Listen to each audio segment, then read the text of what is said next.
The snow had buried everything Katherine Emerson loved, including the dream of ever painting again, until the day a cowboy rode into Gold Hill, Nevada, with frost clinging to his hat and determination burning in his eyes. Katherine stood at the frost-covered window of the boarding house, her right hand tucked into the folds of her worn brown skirt. The winter of 1881 had arrived early in Nevada, blanketing the mining town in white silence. Outside, miners trudged through the deep snow toward the saloons, their shoulders hunched against the bitter wind that howled down from the mountains. She pressed her left hand against the cold glass, watching her breath fog the view. Her right hand remained hidden, always hidden now. The accident had happened 6 months ago, back in Virginia City, where she had worked as a seamstress. A runaway wagon had crashed through the shop window, and Katherine had thrown up her hands to protect her face. The glass had shredded her right hand, severing tendons and nerves. The doctor had saved her fingers, but they no longer moved the way they should. They curled slightly inward, stiff and unresponsive, useless for the delicate work of sewing or holding a paintbrush. Before the accident, Katherine had dreamed of becoming an artist. She had saved every spare penny to buy paints and canvases, spending her evenings after work capturing the stark beauty of the Nevada landscape. Her paintings had started to sell in the mercantile, small amounts that had felt like fortune to her. She had imagined a future where she might open her own studio, where she could paint full-time and escape the endless drudgery of needlework. The accident had shattered that dream as thoroughly as the glass that had destroyed her hand. With no way to continue as a seamstress, and her savings depleted by medical bills, Katherine had moved to Gold Hill to live with her Aunt Beatrice, who ran the boarding house. For 6 months, she had cleaned rooms, cooked meals, and tried to ignore the ache in her chest every time she saw her art supplies gathering dust in the corner of her small attic room. A rider appeared through the swirling snow, his horse moving steadily down the main street. Katherine watched with idle curiosity as he dismounted in front of the boarding house. Most travelers avoided Gold Hill in winter, taking the better roads through Carson City instead. The man tied his horse to the hitching post, then grabbed his saddlebags and climbed the steps to the porch. The front door opened, letting in a gust of frigid air and the stranger. He was tall, probably in his mid-20s, with dark hair visible beneath his snow-dusted hat. His coat was good quality but well-worn, and his boots were caked with frozen mud. When he removed his hat and looked around the entry hall, Katherine noticed his eyes were a striking gray-blue, like the sky before a storm. "Help you?" Aunt Beatrice appeared from the kitchen, wiping her hands on her apron. She was a stout woman in her 50s with sharp eyes that missed nothing. "Yes, madam. I am looking for a room. Name is Fletcher Zimmerman." His voice was deep and carried a slight drawl, marking him as someone from farther south originally. "We have rooms available. $1 a night includes breakfast and supper. You planning to stay long?" Beatrice's tone was businesslike but not unfriendly. "Depends on the work situation. I am a horse trainer by trade. Heard there might be opportunities around here, what with the mines needing good pack animals. Might be right about that. Most of the horses around here are half-wild things from the open range. A man who knows how to train them proper could do well." Beatrice nodded toward Katherine. "My niece will show you to a room. Katherine, take Mr. Zimmerman up to room 5. Katherine stepped forward reluctantly, keeping her right hand pressed against her skirt. "Follow me, please." She led him up the narrow staircase to the second floor, acutely aware of his presence behind her. The boarding house was old but well-maintained, with polished wood floors and clean whitewashed walls. Room 5 was at the end of the hall, A decent-sized space with a bed, washstand, small table and chair. "Meals are at 7 in the morning and 6 in the evening," Katherine said, standing in the doorway. "There is a stove in the common room downstairs if you need to warm up during the day."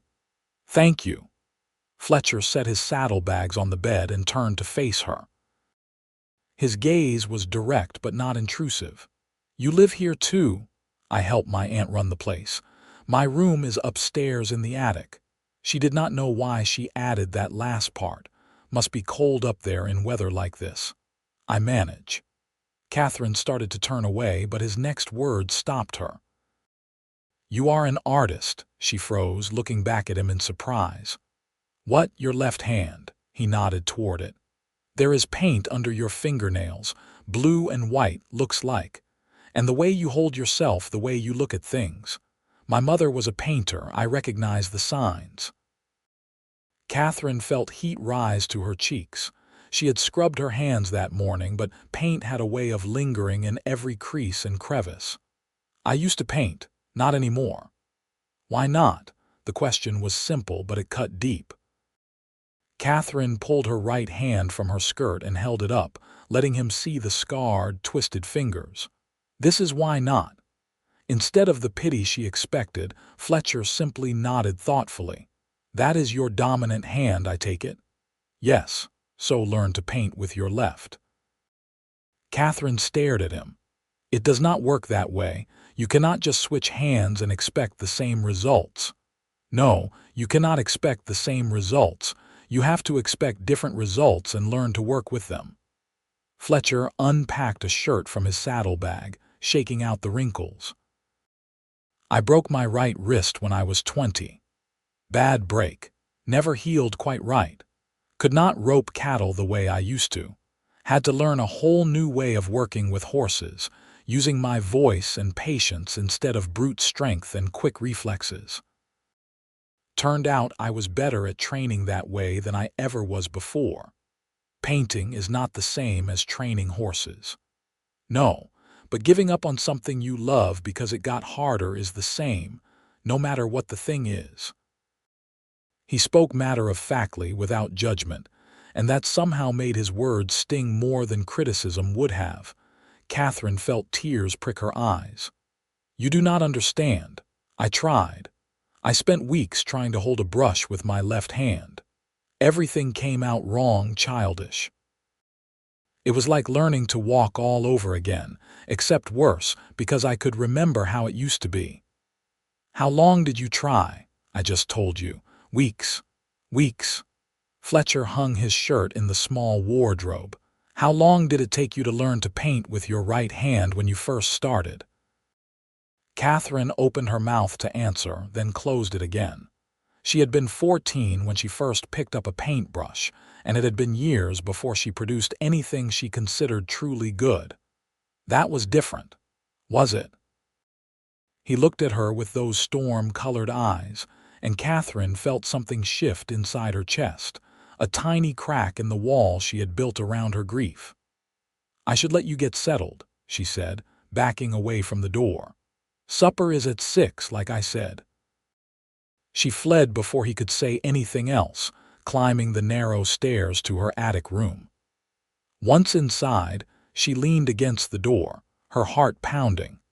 Who did this stranger think he was, riding into town and dispensing advice about her life? He knew nothing about her, about what she had lost, about the hours of frustration and failure she had endured trying to make her left hand do what her right hand once did effortlessly. But his words echoed in her mind anyway. Weeks. She had given up after weeks, when learning to paint the first time had taken years. Katherine crossed to the corner where her art supplies sat in a wooden crate. She had not opened it in 4 months.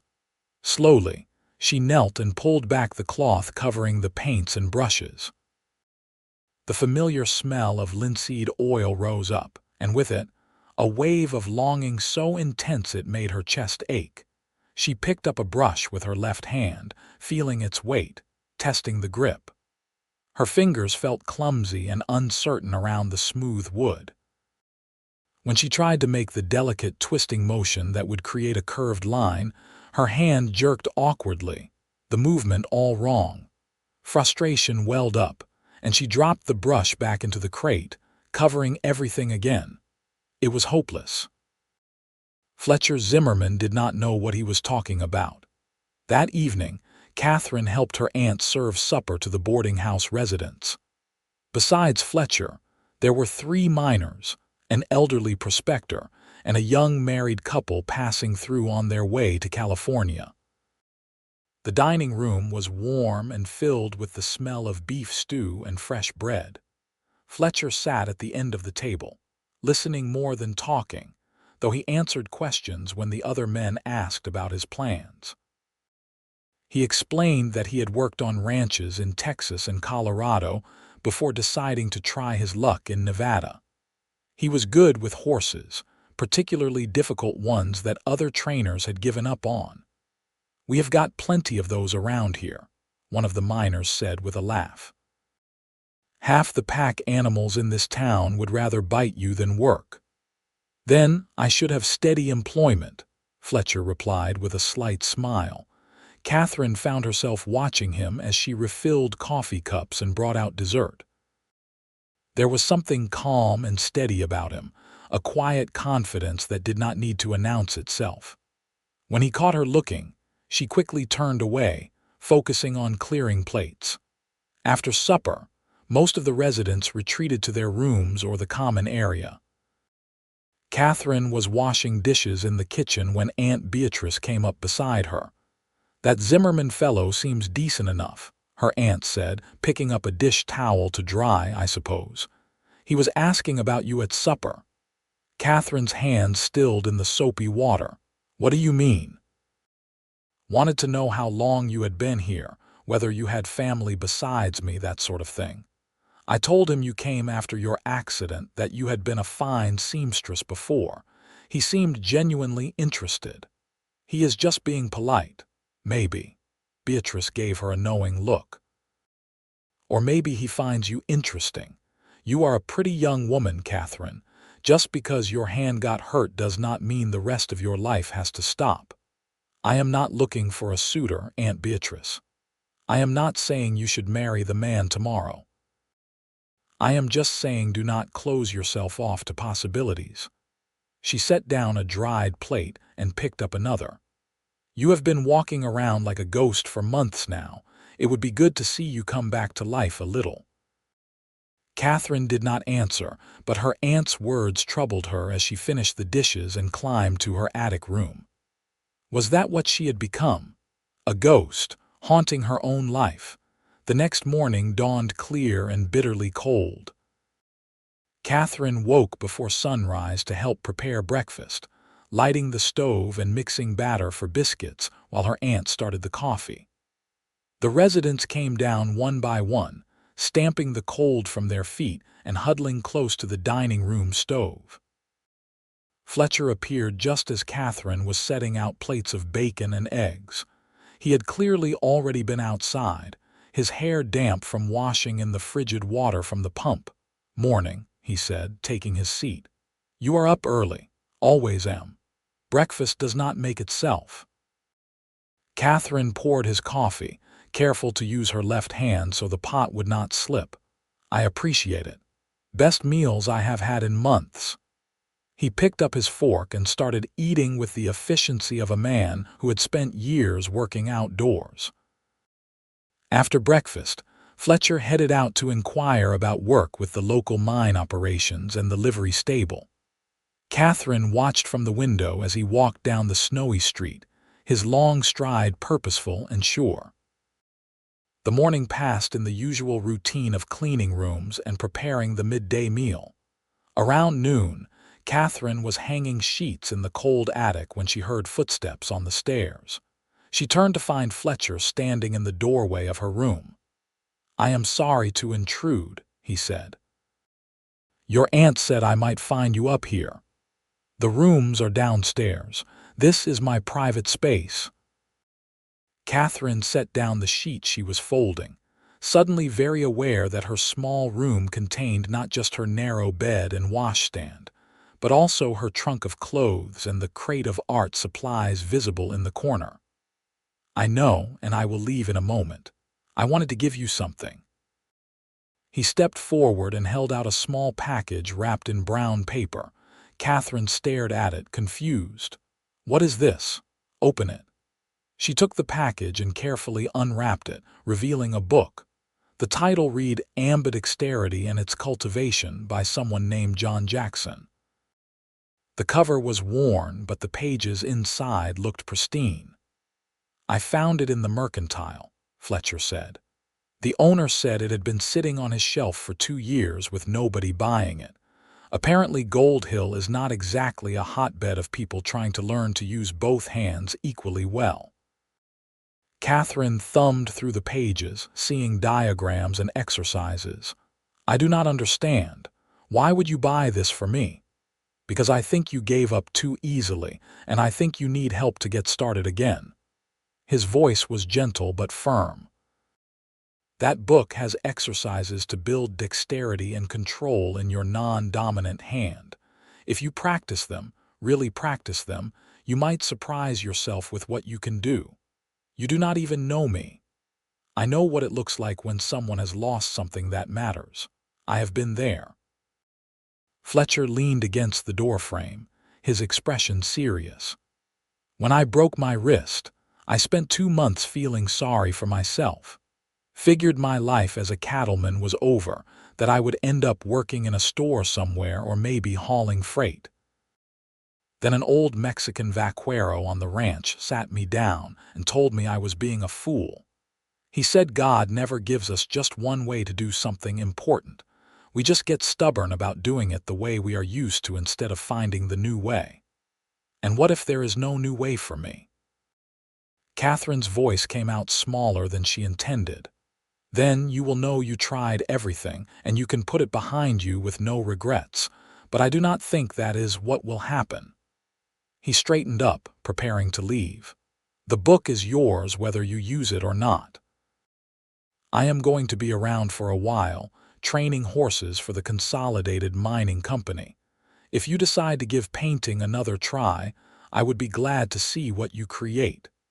He left before Katherine could form a response. She stood holding the book, feeling its weight in her hands. Part of her wanted to throw it in the corner with her other art supplies and forget about it. But another part of her, a part she had thought was dead, stirred with something that might have been hope. That evening, after the supper dishes were cleaned and her aunt had gone to bed, Katherine sat at the small table in her attic room with the book open in front of her. By the light of a single candle, she read about exercises to strengthen hand muscles and improve coordination. Some of them seemed almost absurd, like picking up beans one at a time with your non-dominant hand, or writing the alphabet repeatedly until the letters became smooth. She looked at the crate of art supplies, then back at the book. Fletcher's words echoed in her mind. Weeks versus the years it had taken to learn originally. Put that way, her attempts seemed almost laughable in their brevity. Katherine took a deep breath and pulled out a piece of paper and a pencil. She transferred the pencil to her left hand, feeling its awkward weight. Then she began to write the alphabet, slowly and carefully. The letters came out shaky and malformed, like a child's first attempts at writing. She filled one page, then another, her hand cramping from the unfamiliar strain. It was frustrating and difficult and nothing like the fluid ease she had once known. But it was something. It was a beginning. Over the next week, Katherine fell into a new routine. She woke early to help with breakfast, performed her duties around the boarding house, and then spent every spare moment practicing the exercises from the book. She picked up beans until her fingers ached. She wrote the alphabet until she had filled a notebook with increasingly steady letters.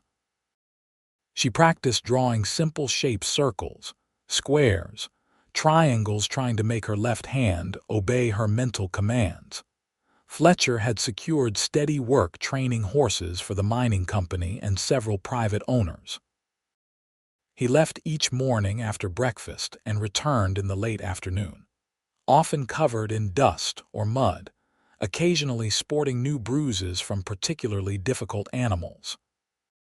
He never asked Katherine about her progress with the exercises, but sometimes she would catch him watching her left hand as she poured coffee or passed plates, a small smile playing at the corners of his mouth. On the 8th day, Katherine attempted to hold a paintbrush again. She chose her finest sable brush, the one she had saved for months to afford, and dipped it in black paint. Her hand trembled as she touched it to paper, trying to execute a simple curved line. The result was wobbly and uncertain, but it was better than her first attempts had been. Encouraged, she tried again, and again. She filled page after page with practice strokes, building muscle memory, teaching her left hand what her right hand had once known instinctively. January gave way to February, and the snow in Gold Hill began to gradually melt, revealing the brown earth and weathered buildings beneath. Katherine continued her practice, moving from simple exercises to more complex challenges. She copied drawings from books, sketched objects around her room, and finally, 3 weeks after Fletcher had given her the book, she mixed paints and attempted a real painting. She chose a simple subject, the view from her attic window, looking out over the rooftops of Gold Hill to the mountains beyond. Her left hand felt clumsy with the brush, and the colors did not blend the way she wanted. The perspective was slightly off, the details not as crisp as she would have liked. But when she stepped back and looked at the finished piece, Katherine felt tears spring to her eyes. It was not as good as her old work, but it was real. It was art. It was proof that some part of her dream could still exist. She was cleaning her brushes when she heard footsteps on the attic stairs. Fletcher appeared, as he had taken to doing occasionally, usually with some excuse about needing an extra blanket or asking about laundry. "Your aunt said you have been up here all afternoon," he said. Then he saw the painting on the table still wet and crossed the room for a better look. "Katherine," she wiped her eyes quickly. "It is not very good. It is beautiful." He studied the painting intently. "The way you captured the light on the mountains, the shadows on the buildings, this is real talent. You do not have to flatter me. I am not." He turned to face her, and the intensity in his eyes made her breath catch. "I mean it. This is good work, especially considering you have been relearning everything from scratch. Can I ask you something, I suppose? When you paint now with your left hand, do you see things differently than you used to?" Katherine considered the question. "Yes, actually. I do not know how to explain it exactly. It is like the world is slightly tilted, and I am seeing angles I never noticed before. My brush strokes are different too, broader and looser. I cannot do the fine detail work I used to. Maybe that is not a bad thing. Maybe it is just a different style." Fletcher picked up one of her old paintings that was leaning against the wall, a meticulously detailed still life of wildflowers. "This is technically perfect. Every petal is precise, every shadow exactly right. But this new one," he gestured to the landscape, "has more feeling to it. It is alive in a way the old ones are not. The old ones sold. Nobody will want to buy loose, imperfect paintings. I would." The words hung in the air between them. Katherine felt her heart begin to pound. "Why? Because they are yours. Because they show who you are now, not who you used to be." Fletcher set down the old painting and took a step closer to her. "Katherine, I need to be honest with you about something.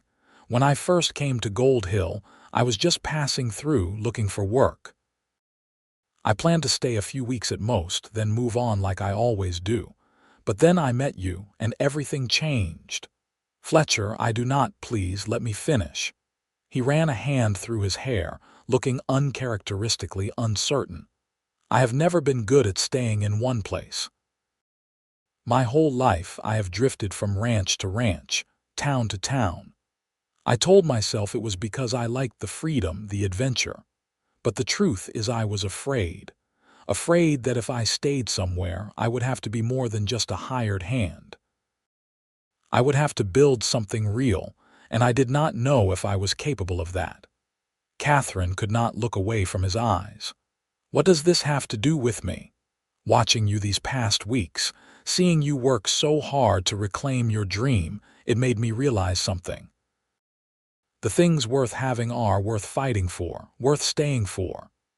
He reached out and gently took her left hand, the one stained with paint, the one that was slowly learning to create again. You are worth staying for, Katherine, if you will have me. I am damaged, she whispered. My hand will never be right. I will never be the artist I was supposed to be. You are not damaged. You are changed. There is a difference. Fletcher brought her hand to his lips and kissed it softly. And I think you are going to be an even better artist than you ever imagined, just in a different way than you planned. As for your hand, I do not care about it except that it caused you pain. The rest of you, your spirit and your strength and your talent, that is what matters to me. Katherine felt something break open inside her, all the grief and fear and loneliness she had been carrying. Tears spilled down her cheeks, but for the first time in months, they were not entirely tears of sorrow. I do not know how to do this. I have never been courted before. And you barely know me. Then we will get to know each other properly.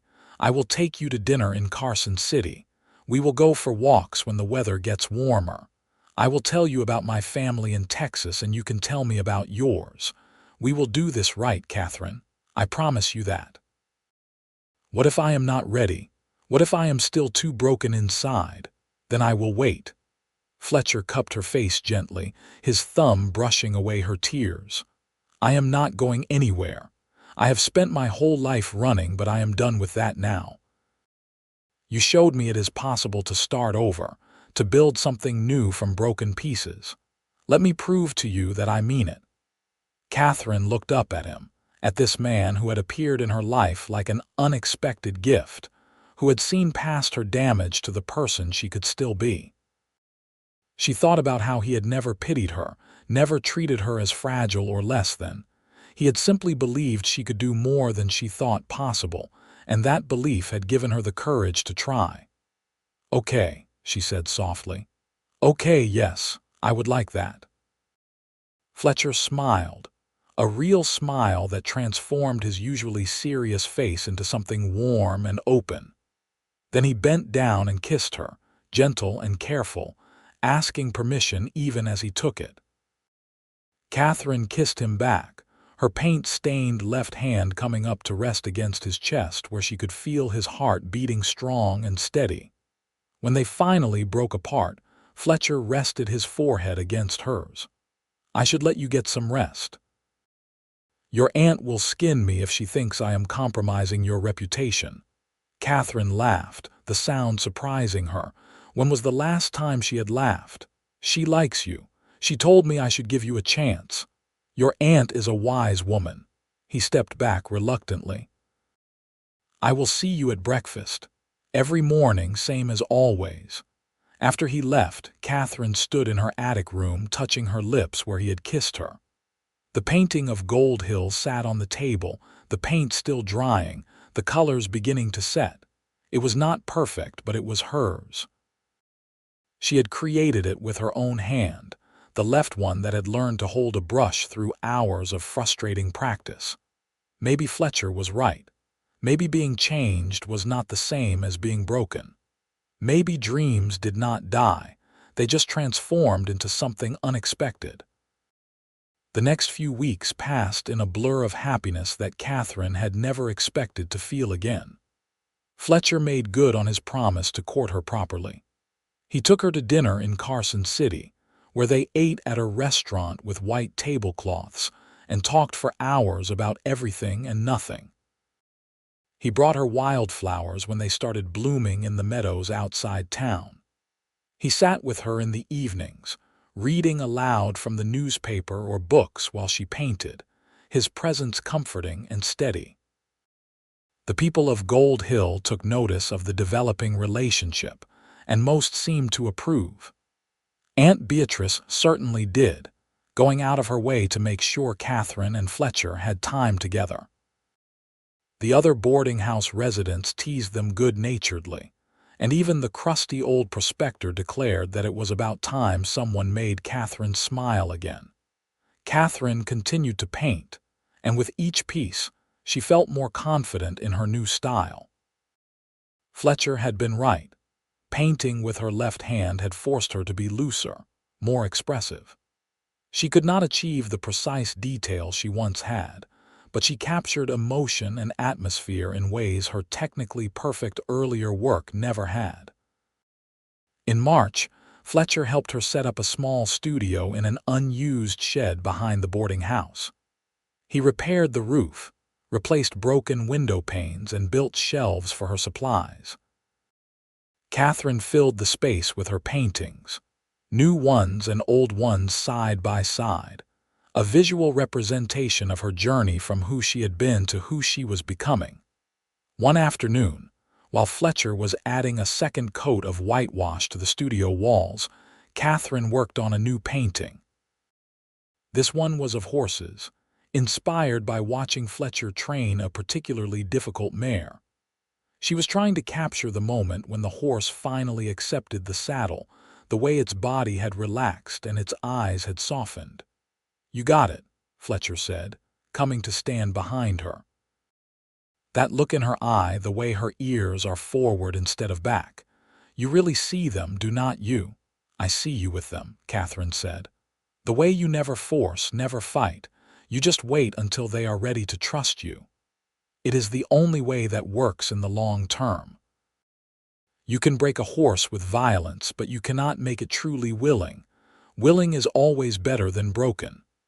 He wrapped his arms around her waist from behind, careful not to jostle her painting arm. "Same with people, I think." Katherine set down her brush and leaned back against him. "Are you saying I am a difficult mare who finally accepted the saddle? I am saying we were both running scared until we met each other." He kissed the top of her head. "And I am saying I love you, Katherine Emerson. I have for weeks now, but I wanted to make sure it was real before I said it." "It is real. You are the realest thing that has ever happened to me." Katherine turned in his arms, not caring that she was getting paint on his shirt. "I love you too. I did not think I would ever feel this way about anyone. I thought the accident took away any chance I had at a normal life, at marriage and children and happiness. But you showed me I was wrong. You showed me that broken things can be put back together in new ways. Marry me." The words were not a question but a statement of absolute certainty. "I know we have not been courting long by normal standards, but nothing about us has been normal from the start. I do not want to wait. I want to build a life with you, here in Gold Hill or anywhere else you want to go. I want to watch you paint and see our children grow up knowing that dreams are worth fighting for." Yes, Katherine did not hesitate. She had spent too many months hesitating, doubting, giving up. Fletcher had taught her that sometimes you had to leap forward with faith, trusting that you would find your footing. "Yes, I will marry you, as soon as possible." They married 3 weeks later in a simple ceremony at the small church in Gold Hill. Aunt Beatrice cried happy tears and insisted on hosting a celebration dinner at the boarding house. The miners pooled their money to buy them a set of dishes, and the owner of the mercantile gave them a generous discount on supplies for setting up a household. Fletcher had found a small house on the edge of town with a barn suitable for his horse training business. It needed work, but he was good with his hands, and Katherine discovered she was too, even with her damaged right hand. Together they repaired loose boards, patched the roof, and painted the walls. Katherine claimed the sunniest room for her studio, and Fletcher built her an easel as a wedding gift. Their first night as husband and wife, They lay in their new bed listening to the spring wind whistle around the house. Katherine traced patterns on Fletcher's chest with her left hand, marveling at how natural it felt to be with him. "Tell me about your family," she said. "You have mentioned them, but never in detail." Fletcher was quiet for a moment. "My father died when I was 12. Horse kicked him in the head. My mother raised me and my 3 younger sisters on her own. She was the one who painted, usually wildflowers and landscapes. She sold them at the market in town to make extra money. When I broke my wrist and thought my life was over, she told me about how she used to dream of going to a real art school in the East, but her family could not afford it. She said she could have spent her whole life mourning that lost dream, or she could pick up a brush and paint anyway. She chose to paint. She sounds like a remarkable woman. She was. She died 2 years ago, pneumonia. My sisters are all married now, living their own lives. I send them money when I can, but we are not close. I have been drifting too long to maintain those bonds the way I should." He tucked a strand of Katherine's hair behind her ear. "When I met you, when I saw you giving up on painting, it reminded me so much of my mother's stories. I thought about how different her life would have been if she had given up, how much joy she would have missed. I could not stand the thought of you missing out on that joy." "Your mother would have liked this," Katherine said. "The 2 of us together, both painting in our own ways. She would have loved you. She always said the strongest people are the ones who get knocked down and get back up, even if they have to get up differently than they fell." Katherine kissed him, pouring all her gratitude and love into the gesture. Fletcher responded with matching intensity, and they lost themselves in each other, celebrating their new beginning in the most fundamental way. The months that followed were the happiest of Katherine's life. Fletcher's horse training business thrived, and word spread throughout the region about his skill with difficult animals. Ranchers brought him horses from as far away as California and Idaho. Katherine set up her studio and began painting in earnest, producing landscapes, wildlife scenes, and portraits. Her new style, born from necessity and adaptation, began to attract attention. In June, a wealthy mine owner named Samuel Hartford came to Fletcher for help with a vicious stallion that had injured 2 handlers. He saw Katherine's paintings displayed in the house and was immediately interested. He bought 3 on the spot and commissioned 2 more for his mansion in Carson City. He also told his wealthy friends about the talented artist in Gold Hill, and soon Katherine had more commissions than she could easily fulfill. "I cannot believe people actually want my paintings," she said one evening, looking at the list of requests she had received. "6 months ago, I thought I would never paint again. Now I have to start turning people down because I cannot keep up with demand." "I can believe it," Fletcher said, pulling her onto his lap. "You have something special, Katherine. You always did, but now it is refined by experience and hardship. People can feel that when they look at your work. They see the emotion and the truth in every brushstroke." It is still so strange, using my left hand. Sometimes I catch myself reaching for a brush with my right hand without thinking, and then I remember. "Does it bother you still?" Katherine held up her right hand, looking at the scarred fingers that would never straighten fully. "Sometimes. But not the way it used to. Now it is just part of me, like my brown eyes or the freckles on my nose. It tells a story about where I have been and what I have overcome." "Every scar tells a story," Fletcher agreed. He had his own collection of scars from years of working with horses and cattle. "The key is not letting the story end with the injury. You have to keep writing new chapters." In August, Katherine discovered she was pregnant. The news filled her with joy and terror in equal measure. She had never seriously imagined herself as a mother, and now that possibility was becoming reality. "What if I cannot do it?" she asked Fletcher late one night, her hand resting on her still flat stomach. "What if I cannot take care of a baby properly with my hand the way it is?" "You will do it differently than some mothers, that is all, and I will be right there with you, every step of the way." Fletcher covered her hand with his own, both of them protecting the life growing inside her. "Our child will grow up knowing that obstacles can be overcome, that dreams can change shape but do not have to die. Those are important lessons. I am scared. I know. I am too, but we will figure it out together, just like we have figured out everything else." The pregnancy progressed smoothly. Katherine continued to paint throughout, though she had to adjust her schedule around morning sickness and fatigue. Fletcher became even more protective, insisting she not overwork herself, though Katherine assured him that painting was not strenuous labor. In December, as snow began to fall on Gold Hill once again, Katherine went into labor. Aunt Beatrice and the town doctor attended her, while Fletcher paced anxiously downstairs. The labor was long and difficult, lasting through the night and into the next day. Finally, as dawn broke over the mountains, a baby's cry filled the house. "You have a son," Aunt Beatrice announced, carrying the wrapped bundle to Fletcher. "Both mother and baby are healthy."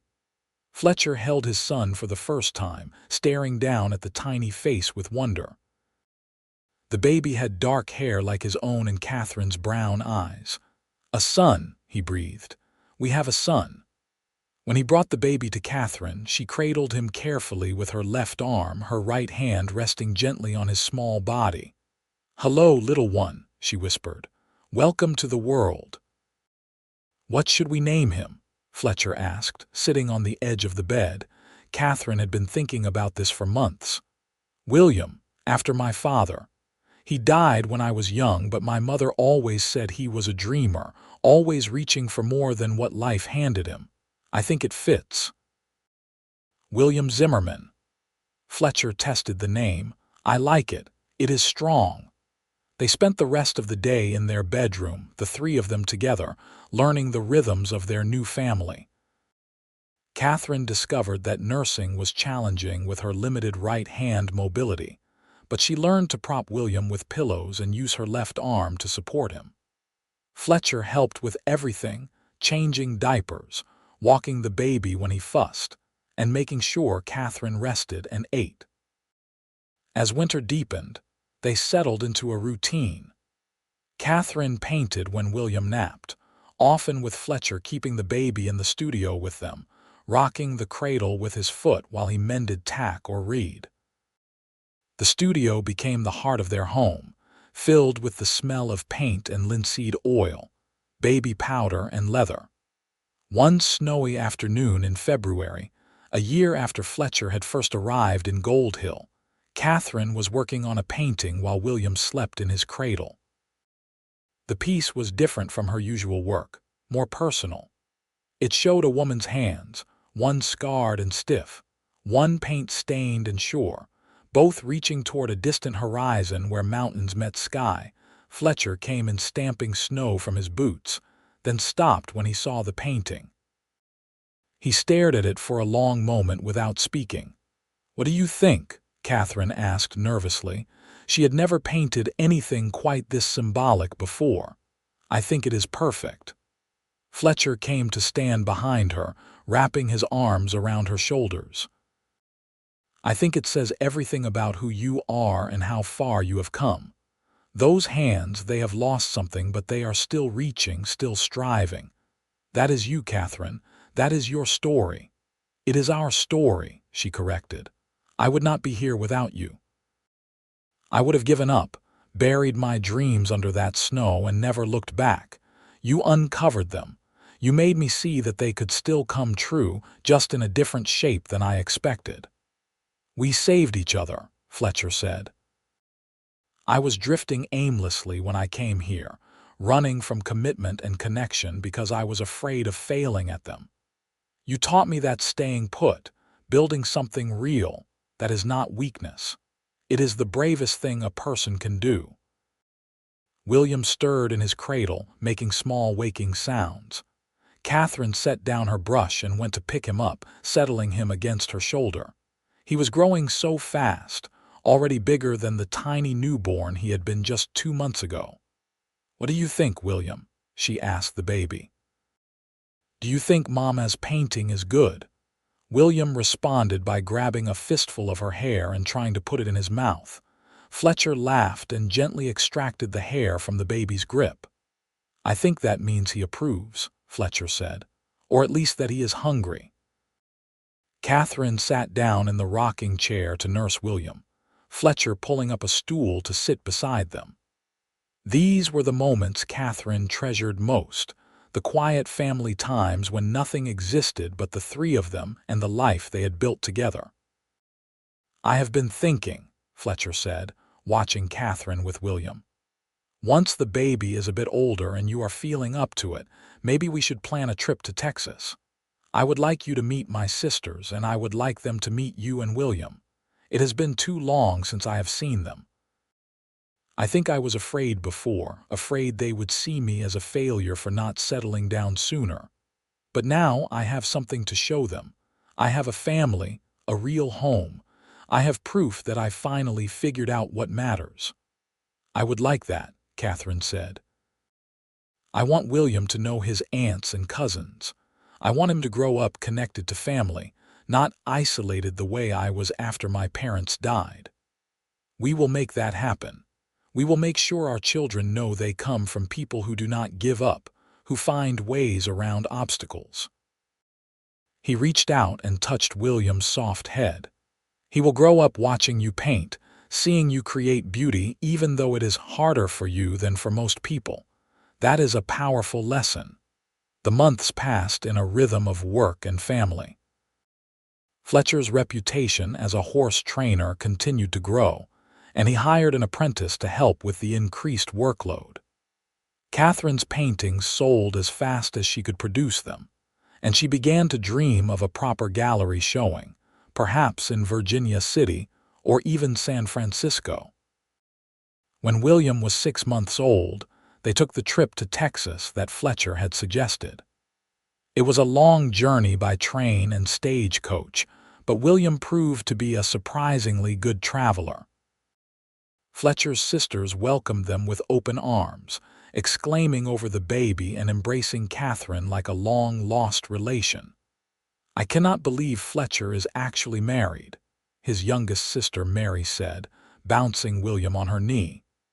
"We had all given up hope that he would ever settle down." "Mother always said he had a wandering spirit." "He did," Katherine agreed. "But I think he was just looking for the right place to stop wandering. He found it in Gold Hill." "And the right woman," Fletcher added, pulling Katherine close. "That was the most important part." They spent 2 weeks in Texas, and Katherine painted while they were there, capturing scenes of the ranch where Fletcher had grown up and portraits of his sisters and their families. When they returned to Nevada, it felt like coming home in the truest sense. Gold Hill was no longer just a place where Katherine had ended up after her accident. It was where she belonged, where her life had meaning and purpose. Over the next few years, their family and their businesses continued to grow. Katherine had a daughter in 1884, a girl they named Rose after Fletcher's mother. She was a lively, curious child who showed an early interest in both horses and painting. William, meanwhile, proved to have his father's calm temperament and way with animals. In 1886, Katherine achieved her dream of a gallery showing when a prominent art dealer from San Francisco saw her work and offered to represent her. The showing was a tremendous success, with nearly every painting selling. Art critics praised her unique style and emotional depth. "Who would have thought that an accident would lead to this?" Katherine said at the celebration dinner after the showing. "If my hand had not been injured, I would probably still be painting technically perfect but emotionally empty still lifes. I would never have learned to see the world the way I do now." "Every ending is a beginning," Fletcher said, raising his glass. To endings that lead somewhere better than we imagined. They returned to Gold Hill as local celebrities of sorts, the horse trainer and the artist who had made names for themselves while staying true to their small mining town. But the attention did not change them fundamentally. They still lived in their modest house on the edge of town. Fletcher still worked with horses every day, coming home dusty and tired but satisfied. Katherine still painted in her studio, now with two small children often playing at her feet. In 1888, their third child was born, another son they named Henry. The house felt full to bursting with children and animals and art, with life in all its messy, beautiful complexity. Sometimes Katherine would stop in the middle of some ordinary task, laundry or cooking or painting, and marvel at how different her reality was from what she had imagined during those dark months after her accident. She had thought her life was over when she lost the use of her right hand. She had believed her dreams were buried under snow, frozen and unreachable. But Fletcher had come along and uncovered them, had shown her that dreams could adapt and transform, that damage did not mean destroyed. On their 10th wedding anniversary, Fletcher brought Katherine to the place where the old boarding house had stood. It had burned down the previous year, and Aunt Beatrice had moved in with them rather than rebuild. The lot was empty now, waiting for something new. "I have been thinking about buying this property," Fletcher said. "We could build something here, maybe a real studio for you with living quarters attached, or a training facility with an art gallery, combine what we both do into one place. That would be expensive. We can afford it. Your paintings sell well, and I have more work than I can handle. We have been saving for something significant. Why not this?" Katherine looked at the empty lot, imagining possibilities. "A place where art and horses come together, where people can come to learn both skills. We could teach others what we know." "Exactly." Fletcher squeezed her hand. "We could create something lasting, something that would continue after we are gone. A place where people who think their dreams are over can come and learn to dream new dreams." Katherine turned to face her husband, the man who had appeared in her life like an unexpected gift, who had loved her not despite her brokenness, but because of it, because it had forced her to become someone more interesting than she might have been otherwise. "Let us do it. Let us build something beautiful." They broke ground on the new building in spring of 1889. It was a large structure with tall windows to let in light, half devoted to Katherine's expanded studio and gallery space, half to covered areas for Fletcher's horse training. They hired local workers and supervised the construction themselves, making sure every detail was exactly right. The building opened in October of 1889, and they called it Zimmerman's, simple and unpretentious. It quickly became a gathering place for the town, somewhere people could come to watch Fletcher work with horses or Katherine paint. They started offering lessons, Fletcher teaching horsemanship and Katherine instructing willing students in the basics of art. One of Katherine's first students was a young woman who had lost her left arm in a mining accident. She came to the studio hesitantly, certain that art was beyond her capabilities.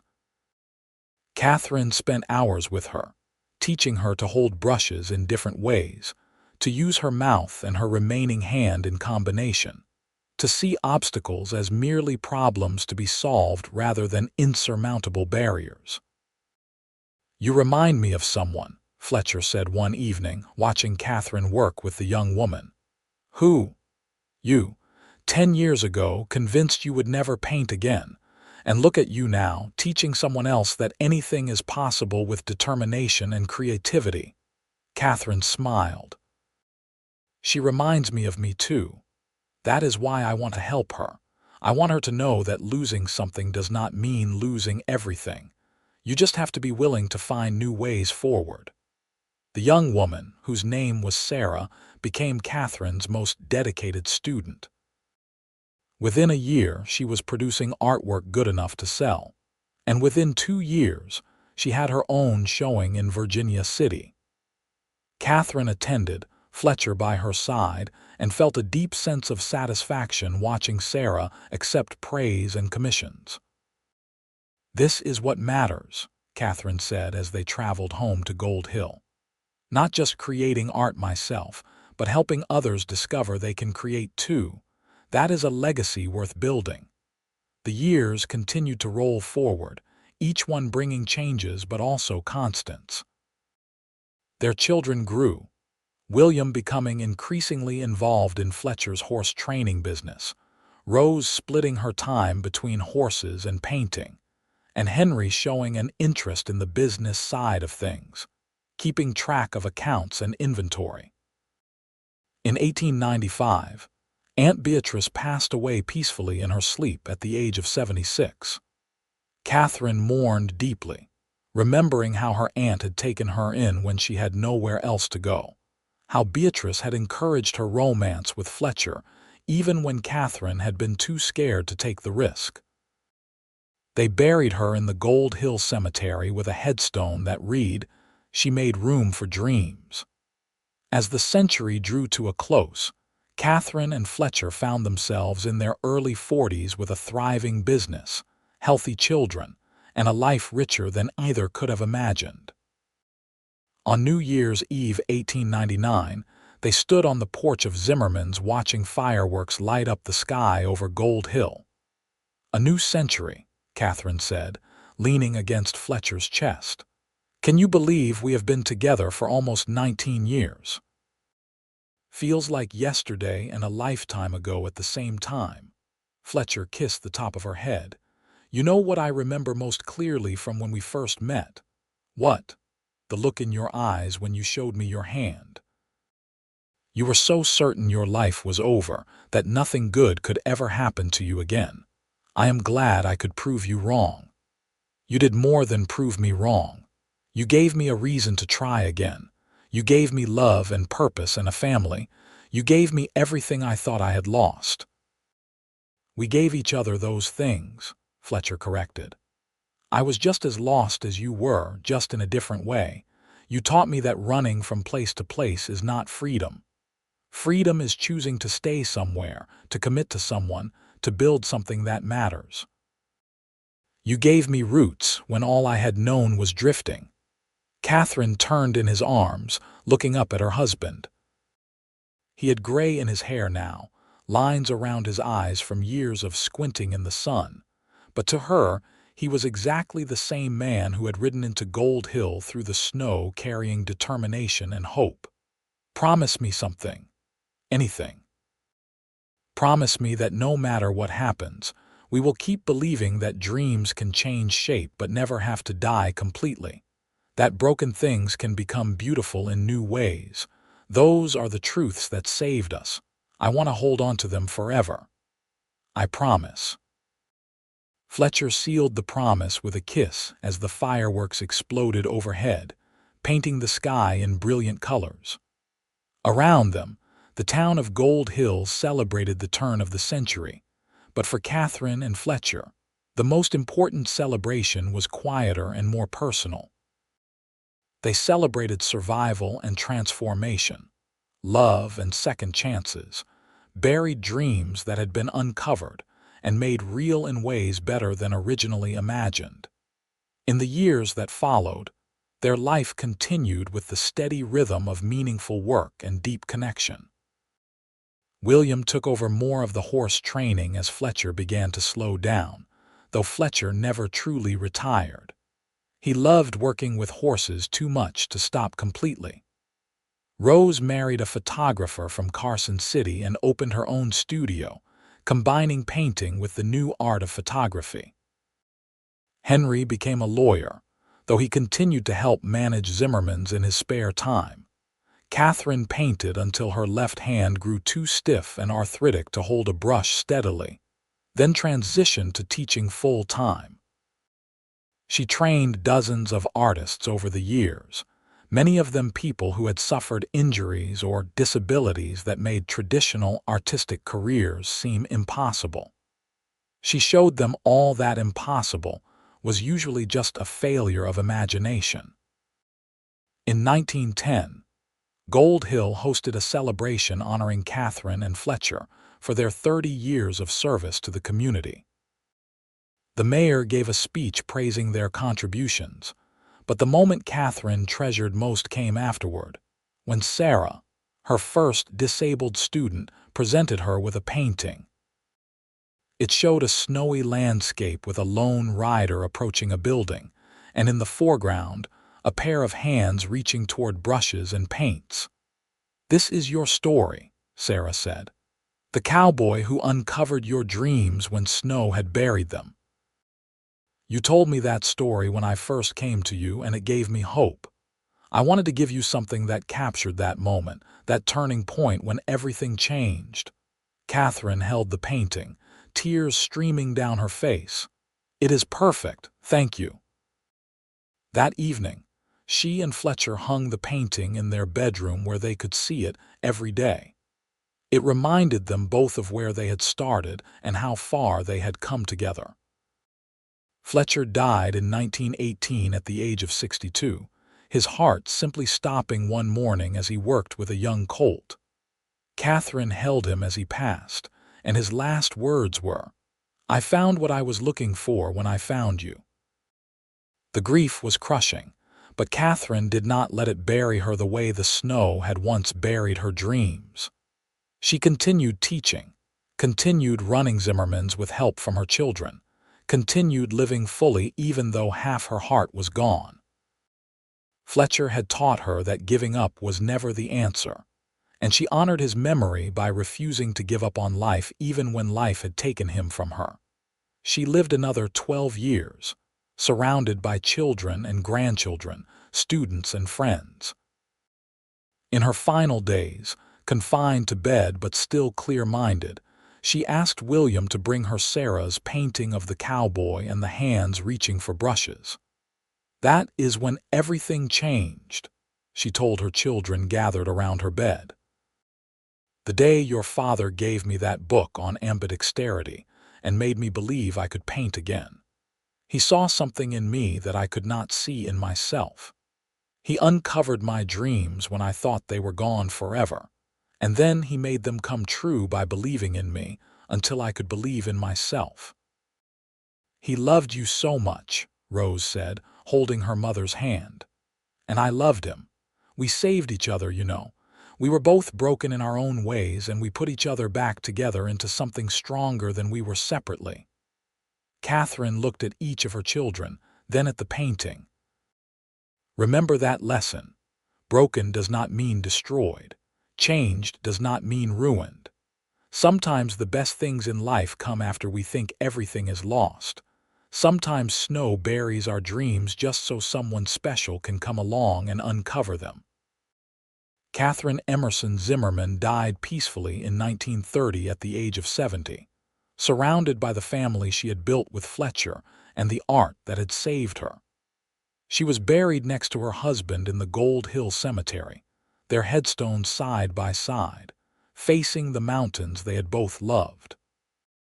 Zimmermans continued to operate for another 50 years, run first by their children and then their grandchildren, a lasting testament to two people who had refused to let adversity define their lives. The building eventually became a museum and art school, preserving Katherine's paintings and Fletcher's methods, teaching new generations that dreams can change shape but never have to die. And in the museum, in a place of honor, hung Sarah's painting of the snowy landscape and the reaching hands, with a plaque beneath it that read, "Snow buried her dreams. The cowboy uncovered them and made them come true.